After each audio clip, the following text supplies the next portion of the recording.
अस्सलाम वालेकुम। Next class में वेलकम है और इस क्लास से हम एक नेक्स्ट चैप्टर एक नया चैप्टर हम स्टार्ट करने जा रहे हैं, that is liquids and solids. पहला टॉपिक जो अपना रहेगा वो इंटरमोलिकुलर फोर्सेस पर रहेगा। ठीक है, इंटरमोलिकुलर फोर्सेस एक इंपॉर्टेंट टॉपिक है, बोर्ड के लिए इंपॉर्टेंट नहीं, समझने के लिए इंपॉर्टेंट है। कैसे? इंटरमोलिकुलर फोर्सेस की सिग्निफिकेंस ये है कि हमारे इर्द गिर्द जितना मैटर एग्जिस्ट करता है तीन फिजिकल स्टेट्स में, सॉलिड, लिक्विड या गैसियस स्टेट में, वो सब इंटरमोलिकुलर फोर्सेस की वजह से है। ये रंगारंगी जो हमें देखने को नजर आ रही है सब इंटरमोलिकुलर फोर्सेस की वजह से है। कोई गैस है, कोई लिक्विड है, तो कोई सॉलिड है, ये सब इंटरमोलिकुलर फोर्सेस की वजह से है। ठीक है ना? अच्छा, हमारे गिर्द मैंने ये बताया कि मैटर की कितनी स्टेट्स हैं? तीन, सॉलिड, लिक्विड और गैसियस स्टेट। सॉलिड्स जो हैं इनमें स्ट्रॉन्ग इंटरमोलिकुलर फोर्सेस होती हैं। इंटरमोलिकुलर फोर्सेस नाम से जाहिर है, इंटर बिटवीन, मॉलिक्यूलर मॉलिक्यूल्स के बीच, वो फोर्सेस जो मॉलिक्यूल्स के बीच में, मॉलिक्यूल्स को आपस में होल्ड करते हैं। ठीक है, मॉलिक्यूल्स का आपस में अट्रैक्शन, उनका आपस में interaction, that is intermolecular force. ठीक है। अच्छा, सॉलिड्स जो हैं उनमें इंटरमोलिकुलर फोर्सेस स्ट्रांग होती हैं, गैसेस जो हैं उनमें बहुत वीक होती हैं, या कह दो नेग्लिजिबल होती हैं, तकरीबन नेग्लिजिबल होती है। अगर केएमटी के मुताबिक बात की जाए तो नेग्लिजिबल।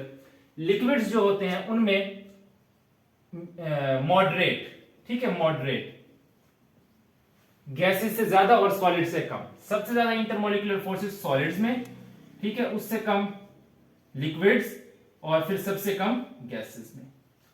ठीक है जी। अच्छा, एक तो इंटरमोलिकुलर फोर्सेस हैं। इंटरमोलिकुलर फोर्सेस का कोई एग्जांपल ले लिया जाए, HCl।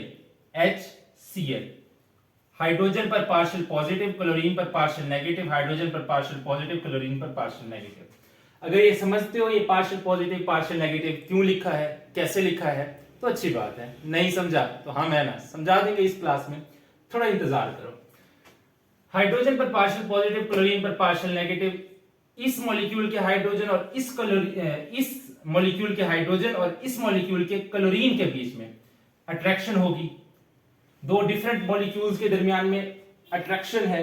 एक ही तरह के दो अलग अलग मॉलिक्यूल हैं, एक ही तरह के दो अलग अलग मॉलिक्यूल, HCl के दो अलग अलग मॉलिक्यूल है, तो इसके क्लोरीन और हाइड्रोजन में क्या है? अट्रैक्शन हो रही है। इसी का नाम क्या है? इंटरमोलिकुलर फोर्स है। क्या है? Intermolecular force between molecule. अच्छा, एक फोर्स वो है जो विद इन द मॉलिक्यूल भी प्रेजेंट है। एक फोर्स वो है जो विद इन द मॉलिक्यूल भी प्रेजेंट है। कैसे? देखो, हाइड्रोजन और क्लोरीन के बीच में कोवेलेंट बॉन्ड है, ये with in the molecule present है। इसको बोलते हैं इंट्रामोलिक्यूलर फोर्स। क्या बोलते हैं? Intramolecular force. ठीक है, इंट्रा का मतलब with in the molecule, inter का मतलब बिटवीन, इंटर का मतलब बिटवीन और इंट्रा का मतलब विद इन। ठीक है, ये विद इन द मॉलिक्यूल, ये बिटवीन द मॉलिक्यूल। अब इंट्रामोलिकुलर फोर्स जो होती है ये स्ट्रॉन्ग फोर्स होती है। इंट्रामोलिकुलर फोर्स स्ट्रॉन्ग फोर्स होती है, जबकि इंटरमोलिकुलर फोर्स वीक फोर्स होती है। बाय नेम आपसे शॉर्ट क्वेश्चन पूछेगा कि justify that intramolecular forces are strong forces, या कहेगा कि explain why intermolecular forces are weak forces as compare to intramolecular forces. तो समझो, ये इंट्रामोलिकुलर फोर्सेस हैं, ये कैसे डेवलप हुई? ये डेवलप हो रही हैं by the mutual sharing of electron. देखो जरा, ये हाइड्रोजन है, हाइड्रोजन का न्यूक्लियस, पहला शेल एक इलेक्ट्रॉन, ये क्लोरीन का पहला शेल, दूसरा शेल, ये तीसरा शेल। पहले शेल में 2 इलेक्ट्रॉन, दूसरे शेल में 8 इलेक्ट्रॉन।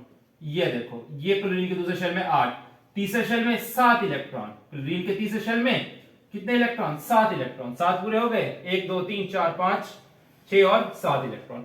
अब देखो, हाइड्रोजन के पास एक इलेक्ट्रॉन की कमी है। हाइड्रोजन चाहता है कि उसका डुप्लेट कंप्लीट हो जाए, हाइड्रोजन चाहता है कि उसका डुप्लेट कंप्लीट हो जाए। क्लोरीन चाहता है कि उसका ऑक्टेट कंप्लीट हो जाए। हाइड्रोजन चाहता है उसके वैलेंस शेल में 2 इलेक्ट्रॉन आ जाए, क्लोरीन चाहता है उसके वैलेंस शेल में 8 इलेक्ट्रॉन हो जाए। एक इलेक्ट्रॉन की कमी हाइड्रोजन के पास है, एक इलेक्ट्रॉन की कमी क्लोरीन के पास है, तो हाइड्रोजन और क्लोरीन अपना एक एक इलेक्ट्रॉन शेयर करते हैं और एक कोवेलेंट बॉन्ड बनाते हैं। और कोवेलेंट बॉन्ड की सूरत में विद इन द मॉलिक्यूल जो फोर्स डेवलप हो रही है, इसका नाम इंट्रामोलिकुलर फोर्स है। इसका नाम इंट्रामोलिकुलर फोर्स है। देखो, यहां पर ये हाइड्रोजन, इसका एक इलेक्ट्रॉन क्लोरीन के वैलेंस शेल में 7 इलेक्ट्रॉन, क्लोरीन के वैलेंस शेल में 7 इलेक्ट्रॉन, यहां पर देखो हाइड्रोजन का डुप्लेट कंप्लीट, यहां पर देखो ये क्लोरीन का ऑक्टेट कंप्लीट, हाइड्रोजन के पास 2 इलेक्ट्रॉन, क्लोरीन के पास 8 इलेक्ट्रॉन, देखो 8 कैसे, 2 ये 2 2 4 2 6 और ये 2 8, ठीक है।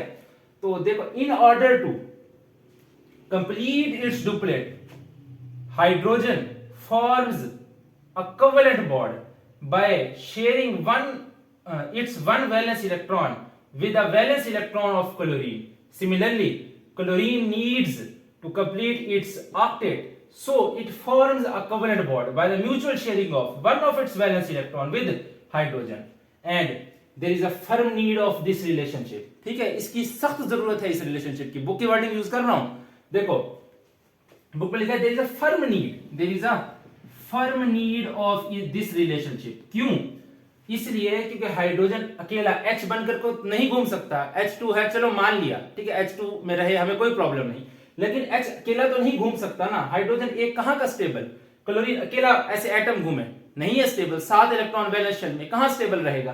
तो ये दो आपस में, ये फर्म नीड है, एक अशद जरूरत है इन दोनों के लिए कि आपस में इकट्ठे रहें, और आपस में इकट्ठे रहने के लिए स्ट्रांग फोर्स का होना जरूरी है, जिसको हम क्या बोलते हैं, इंट्रामोलिकुलर फोर्स। ठीक है, तो होप सो कांसेप्ट आ गया होगा, बुक में आंसर मिल जाएगा, रीड करना, बुक की लाइंस में आंसर लिखा हुआ है।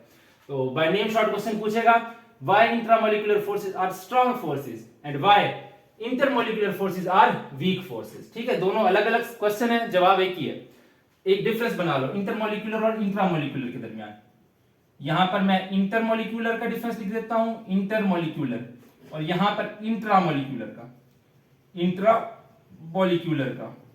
ये क्या होती है, ये बिटवीन मॉलिक्यूल्स होती है, ये बिटवीन मॉलिक्यूल्स होती है, ये विद इन द मॉलिक्यूल्स होती है, ये विद इन द मॉलिक्यूल्स होती है। ये कैसी होती है, ये वीक फोर्स होती है। ये कैसी होती है, ये स्ट्रॉन्ग फोर्स होती है।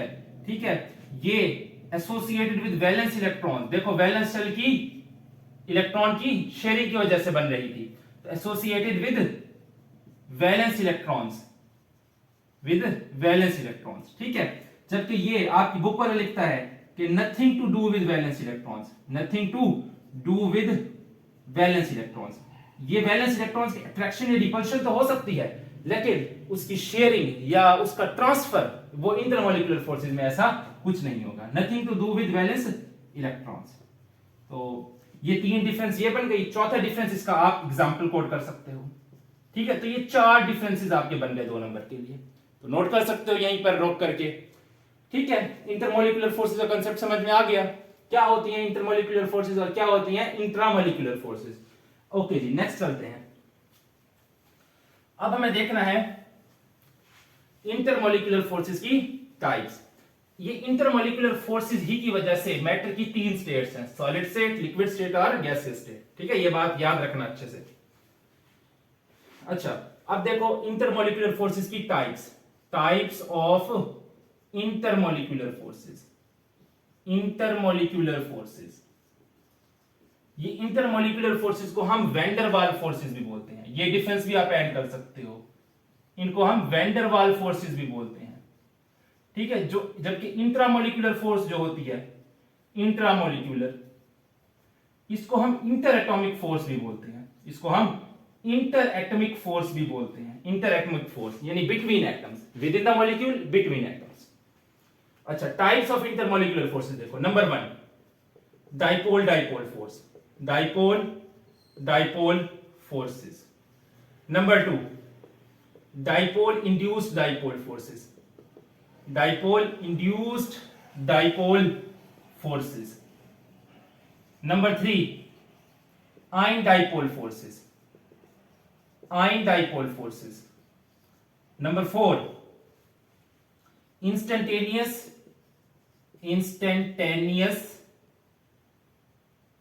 Dipole induced dipole forces, induced dipole forces. And number 5 hydrogen bonding, hydrogen bonding. ठीक है, अच्छा, डाइपोल इंड्यूस्ड डाइपोल फोर्सेस का दूसरा नाम डी बाय फोर्सेस, बोर्ड का एमसीक्यू है। Dipole induced dipole forces are also called as Debye forces. Dipole induced dipole forces are also called as Debye forces. ऐसे कैसे MCQ पूछते हैं. अच्छा, और दूसरा instantaneous dipole induced dipole forces का दूसरा नाम लंदन फोर्सेस भी है. लंदन फोर्सेस भी है. ठीक है, ये और ये अगले आने वाले नेक्स्ट लेक्चर्स में हम डिस्कस करेंगे. पहले तीन जो है ये अभी इसी क्लास का हमारा मुद्दा रहेंगे. देखो, सबसे पहले बात कर लेते हैं डाइपोल डाइपोल फोर्सेस पर. ठीक है, इंटरमोलिक्यूलर और इंट्रामोलिक्यूलर का मैं डिफरेंस बता दिया. ठीक है, टाइप्स ऑफ इंटरमोलिक्यूलर फोर्सेस बताएं. अब बात करते हैं डाइपोल डाइपोल फोर्सेस पर. देखो जी, बात करती है डाइपोल डाइपोल फोर्सेस पर. आप जानते हो जब भी कोवेलेंट बॉन्ड दो तरह का होता है. एक वो कोवेलेंट बॉन्ड जो सेम टाइप ऑफ एटम्स के बीच में बने, जैसे हाइड्रोजन हाइड्रोजन के बीच में, जैसे क्लोरीन और क्लोरीन के बीच में. ऐसे बॉन्ड को बोलते हैं नॉन पोलर बॉन्ड. क्या बोलते हैं? Non polar bond. और यहां पर जो है कोई पोल्स क्रिएट नहीं होते. क्यों पोल्स क्रिएट नहीं होते? क्योंकि हाइड्रोजन और हाइड्रोजन के बीच में जो इलेक्ट्रॉन्स की शेयरिंग है, जितना इन दो इलेक्ट्रॉन्स को हाइड्रोजन ये वाला खींच रहा है, उतना ही ये वाला हाइड्रोजन अपनी तरफ खींच रहा है. ठीक है, तो यहां पर कोई पोल नहीं बनते. यहां पर इलेक्ट्रोनेगेटिविटी का डिफरेंस क्या होता है? जीरो होता है. ठीक है, इलेक्ट्रोनेगेटिविटी क्या होती है? हाइड्रोजन की वो एबिलिटी जिससे हाइड्रोजन इस इलेक्ट्रॉन पेयर को अपनी तरफ खींच सकता है. ये इसकी इलेक्ट्रोनेगेटिविटी है भाईजान. कितनी होती है हाइड्रोजन की इलेक्ट्रोनेगेटिविटी? 2.2. आपकी बुक में लिख रखी है. लाइकवाइज ये जो क्लोरीन है, इन्होंने भी एक इलेक्ट्रॉन पेयर शेयर कर रखा है. ये क्लोरीन भी इसको अपनी तरफ खींचना चाहेगा. ये खींचने वाली एबिलिटी जो है, ये इसकी इलेक्ट्रोनेगेटिविटी है, यानी इलेक्ट्रॉन को अपनी तरफ खींचने की एबिलिटी. ठीक है, इलेक्ट्रॉन पेयर को अपनी तरफ खींचने की एबिलिटी. ये वाला जो क्लोरीन है वो भी इस शेयर पेयर ऑफ इलेक्ट्रॉन को अपनी तरफ खींचना चाहेगा. ठीक है, तो ये क्या है? यही इसकी इलेक्ट्रोनेगेटिविटी. कितनी वैल्यू होती है क्लोरीन के लिए? क्लोरीन के लिए 3.2.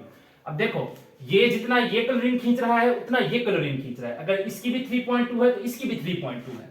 तो कोई भी इनमें से अपनी तरफ ज्यादा नहीं खींच पाएगा. और ये इलेक्ट्रॉन पेयर बिल्कुल यहां मिड में पड़ा रहेगा. और जो मॉलिक्यूल बनेगा वो बिल्कुल नॉन पोलर होगा, उसमें कोई पोल्स नहीं होंगे. यही अगर कोई मॉलिक्यूल या कोई covalent bond different type of atom से बने, जिनके दरमियान इलेक्ट्रोनेगेटिविटी का डिफरेंस हो. देखो, हाइड्रोजन और क्लोरीन के बीच में इलेक्ट्रोनेगेटिविटी का डिफरेंस निकालो. 3.2 माइनस 2.2 करो, कितना आएगा? 1.0. ठीक है, ये इलेक्ट्रोनेगेटिविटी का डिफरेंस है. इन दोनों में कौन ज्यादा इलेक्ट्रोनेगेटिव है? कौन ज्यादा इलेक्ट्रोनेगेटिव है? आंसर है क्लोरीन. इलेक्ट्रोनेगेटिविटी ज्यादा है भाई. ठीक है ना, तो क्लोरीन क्या करेगा? यहां पर ये जो इलेक्ट्रॉन पेयर पड़ा है, इसको अपनी तरफ खींचेगा, इसको अपनी तरफ खींचेगा. क्योंकि क्या है? ये इलेक्ट्रोनेगेटिव है. इलेक्ट्रोनेगेटिव है. तो क्लोरीन पर क्या आएगा? Partial negative charge. क्योंकि इलेक्ट्रॉन्स को थोड़ा सा अपनी तरफ खींच लेगा, मुकम्मल नहीं खींच पाएगा, थोड़ा सा खींचेगा, थोड़ा सा. ठीक है, ये जो हाइड्रोजन है, इलेक्ट्रॉन इससे दूर चले गए, क्लोरीन ने थोड़ा सा इलेक्ट्रॉनों को अपनी तरफ खींच लिया, तो हाइड्रोजन इलेक्ट्रॉन की कमी महसूस करेगा, दुखी हो जाएगा और इस पर एक पार्शियल पॉजिटिव चार्ज आ जाएगा. समझ गए बात को? इस तरीके से इस मॉलिक्यूल में दो पोल क्रिएट हो जाएंगे. हम कहेंगे इस मॉलिक्यूल में दो पोल यानी डाईपोल क्रिएट हो गए हैं.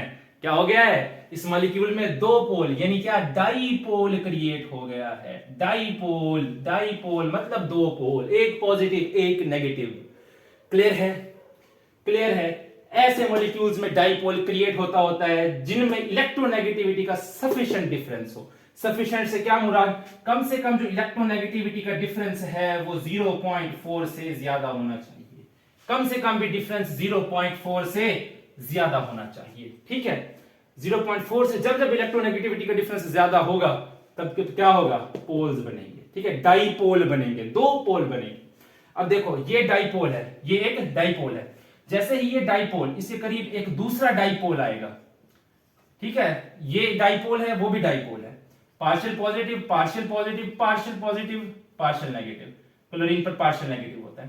तो ये देखो, नेगेटिव और पॉजिटिव के बीच में इलेक्ट्रोस्टैटिक फोर्स ऑफ अट्रैक्शन, उलबला जानते हो आप, अट्रैक्शन स्टार्ट हो जाएगी. और इस अट्रैक्शन का नाम dipole dipole force. Bye name आपसे शॉर्ट क्वेश्चन पूछेगा, what is dipole dipole force. Definition भी लिखनी है, ये इलेक्ट्रोनेगेटिविटी डिफरेंस वाली पूरी कहानी भी सुनानी है. ठीक है ना, कि डाईपोल कैसे बनता है. तो देखो, डाईपोल डाईपोल फोर्स क्या है? The electrostatic force of attraction. The electrostatic force of attraction between the positive and of one polar molecule with the negative end of the other polar molecule is called as dipole force. ठीक है, by name short question पूछेगा what is dipole force या define dipole force, definition, example, साथ electronegativity वाली कहानी भी सुनानी है। अच्छा, डाइपोल फोर्सेस जो है ये वीक फोर्सेस होती हैं, डाइपोल फोर्सेस वीक फोर्सेस होती हैं। ठीक है, ये जो डाइपोल फोर्स बनी है, ठीक है, अगर मैं कहूं ये जो ये कोवेलेंट बॉन्ड है, इसकी जो स्ट्रेंथ है ये 100 यूनिट्स है, ये 100 यूनिट्स है, तो ये जो ये डाइपोल फोर्स है इसकी स्ट्रेंथ सिर्फ 1 यूनिट होगी, यानी ये कोवेलेंट बॉन्ड के मुकाबले में सिर्फ 1% इफेक्टिव है, सिर्फ और सिर्फ 1% effective as compared to covalent bond, as compared to covalent bond. Covalent bond अगर 100 है तो ये क्या है, ये सिर्फ उसके सामने 1 है, यानी इसके सामने कुछ भी नहीं है, only 1% effective as compare to covalent bond. ठीक है, एमसीक्यू पूछ सकता है। ठीक है, हालांकि मैंने अभी देखा नहीं है बोर्ड पेपर में कभी आया हुआ, लेकिन पूछ सकता है। ठीक है, अच्छा जी, ये बात हो गई। अब हमें डिस्कस करने हैं factors affecting the dipole forces, factors affecting the dipole forces. आ जाओ जी, फैक्टर्स डिस्कस करते हैं। देखिए इसके फैक्टर्स, डाइपोल फोर्सेस जो है ये दो फैक्टर्स पर डिपेंड करती हैं। नंबर 1 इलेक्ट्रोनेगेटिविटी का डिफरेंस, इलेक्ट्रोनेगेटिविटी का डिफरेंस, और number 2 distance between molecules, distance between molecules. Molecules के बीच में डिस्टेंस ज्यादा होगा तो इंटरमॉलिक्यूलर फोर्सेस क्या होंगी, वीक होंगी। देखो इलेक्ट्रोनेगेटिविटी डिफरेंस के डायरेक्टली प्रोपोर्शनल है डाइपोल फोर्स, और डिस्टेंस के इनवर्सली प्रोपोर्शनल है डाइपोल फोर्स। डिस्टेंस ज्यादा तो डाइपोल फोर्स कम। यही वजह है कि आपके सॉलिड्स में जहां पर डिस्टेंस कम होता है वहां पर इंटरमॉलिक्यूलर फोर्सेस या डाइपोल फोर्सेस सबसे ज्यादा होती हैं, लिक्विड्स में और कम होती हैं और गैसेस में बहुत कम होती हैं। ठीक है, इसी तरीके से आप देखो इलेक्ट्रोनेगेटिविटी का डिफरेंस भी एक बड़ी वजह है। मिसाल के तौर पर ये HCl है, HCl partial positive partial negative, partial positive partial negative. यहां पर हाइड्रोजन और क्लोरीन के दरमियान अट्रैक्शन है। ठीक है, यहां पर एक और मॉलिक्यूल ले लेते हैं हम, मिसाल के तौर पर H2S। यहां पर देख लो हाइड्रोजन सल्फर हाइड्रोजन, हाइड्रोजन पर पार्शियल पॉजिटिव, सल्फर पर partial negative, partial positive partial positive partial negative partial positive. यहां पर देखो हाइड्रोजन और सल्फर के बीच में क्या होगी, अट्रैक्शन होगी। ठीक है, यहां पर ये जो इलेक्ट्रोनेगेटिविटी का डिफरेंस है ये कम है। ठीक है, ये क्या है, लो डिफरेंस है, कम होता है। यहां पर जो इलेक्ट्रोनेगेटिविटी डिफरेंस है वो ज्यादा है, हाई है। तो यहां पर जो डाइपोल फोर्सेस होंगी वो क्या होंगी, वीक होंगी। यहां पर डाइपोल फोर्सेस होंगी वो कैसी होंगी, वो स्ट्रांग फोर्सेस होंगी। समझ गए बात को, क्लियर हो गई बात, क्लियर है, समझ गए बात को। अच्छा, ऑल्दो यहां पर स्ट्रांग होती है लेकिन फिर भी जो HCl है वो गैसियस स्टेट में एग्जिस्ट करता है। क्यों, क्योंकि यहां पर जो है HCl के मॉलिक्यूल का साइज छोटा होता है और H2S के मॉलिक्यूल का साइज थोड़ा सा बड़ा होता है। ठीक है ना, और यहां पर देखो यहां पर दो जगहों से इंटरमॉलिक्यूलर फोर्सेस ऑपरेट हो रही हैं, यानी यहां पर नंबर भी ज्यादा है और यहां पर सिर्फ एक आधा डाइपोल फोर्स क्रिएट होती है। ठीक है, क्योंकि यहां पर देखो ना दो हाइड्रोजन है, तो दो हाइड्रोजन की वजह से डाइपोल फोर्स क्रिएट हो रही है ना। यहां पर देखो सिर्फ एक हाइड्रोजन एक क्लोरीन के दरमियान में हो रही है, तो यहां पर जो है ज्यादा डाइपोल फोर्सेस क्रिएट होने की वजह से जो है ये लिक्विड स्टेट में होता है, ये जो है गैसियस स्टेट में होता है। इसका बॉइलिंग पॉइंट -85 डिग्री सेल्सियस होता है। हाँ जी, HCl गैस होता है, लिक्विड ना समझना इसे, -85 इसका बॉइलिंग पॉइंट होता है। ठीक है ना, हाँ जी।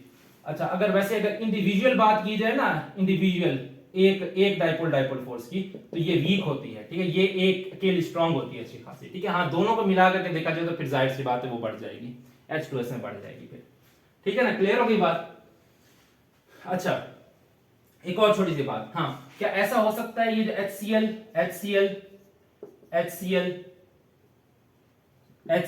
ये ऐसे एक लंबी सारी लाइन बना लें।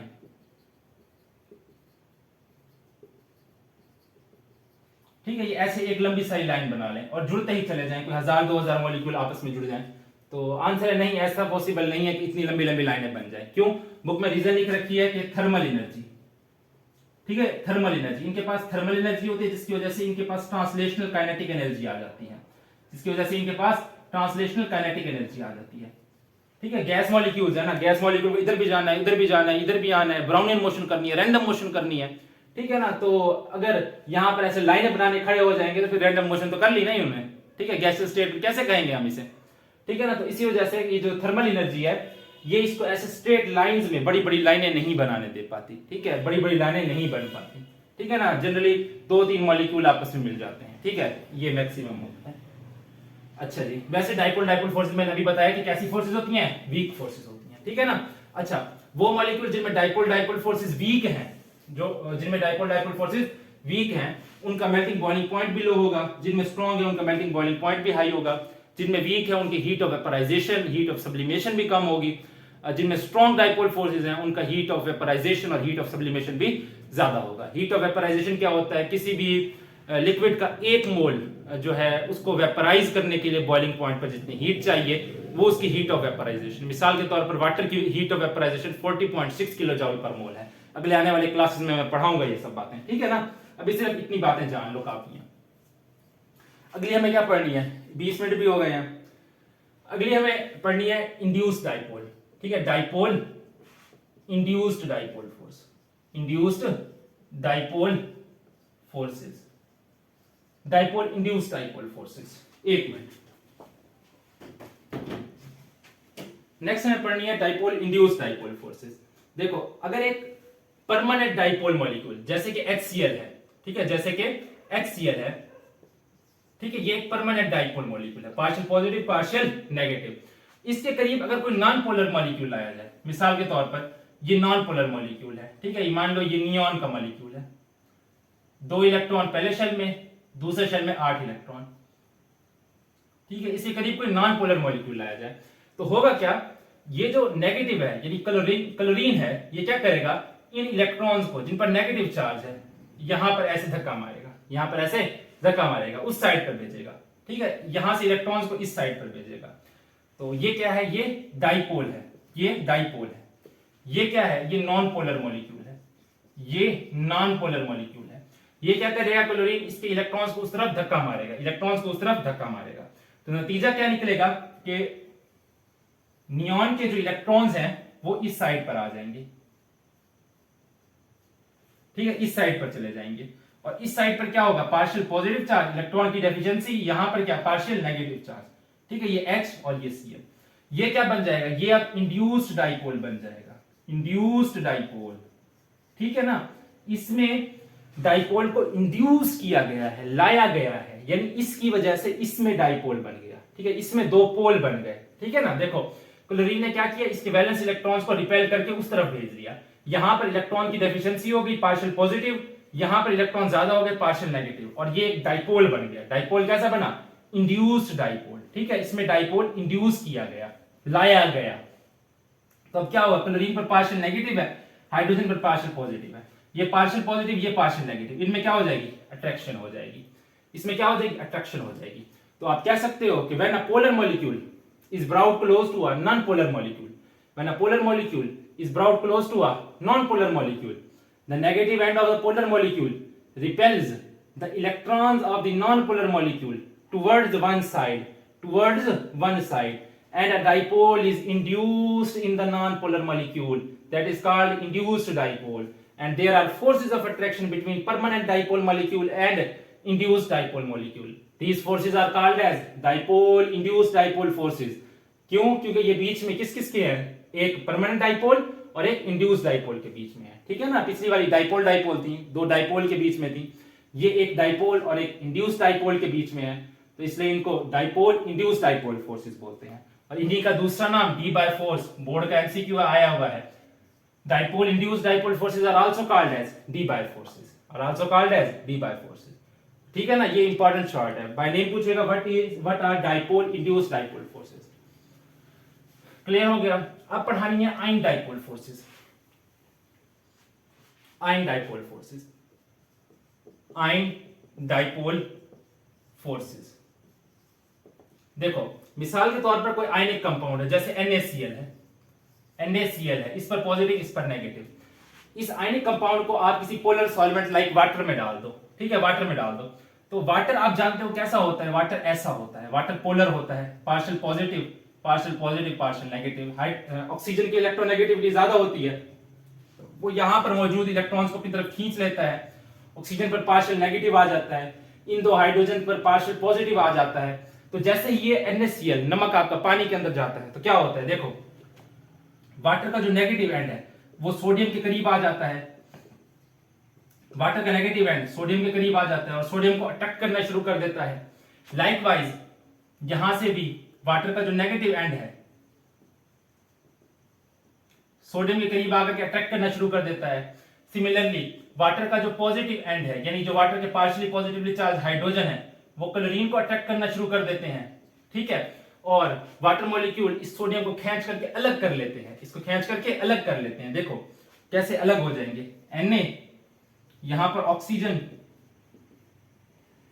पॉजिटिव, ठीक है, हाइड्रोजन ये पार्शियल नेगेटिव, ये ऐसे, ठीक है, ये ऐसे, ठीक है। देखो ये कैसे वाटर मॉलिक्यूल्स ने सोडियम को सराउंड कर लिया।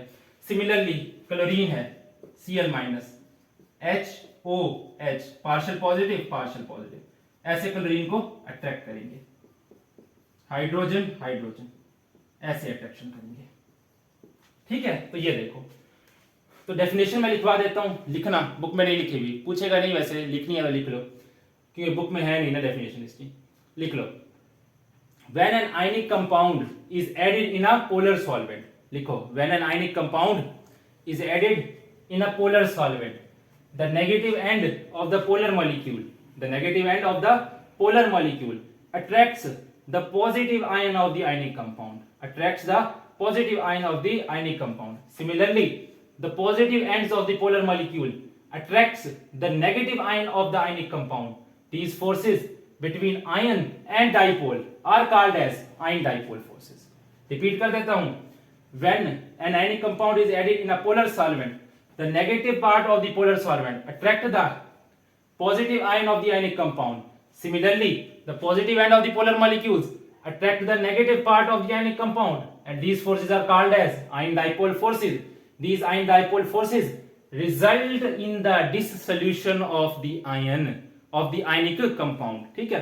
नतीजा क्या होगा कि NaCl पानी में जाकर के डिसॉल्व हो जाएगा, डिसॉल्व से डिसोल्यूशन, ठीक है। These forces result in the dissolution of ionic compound in the water, ठीक है।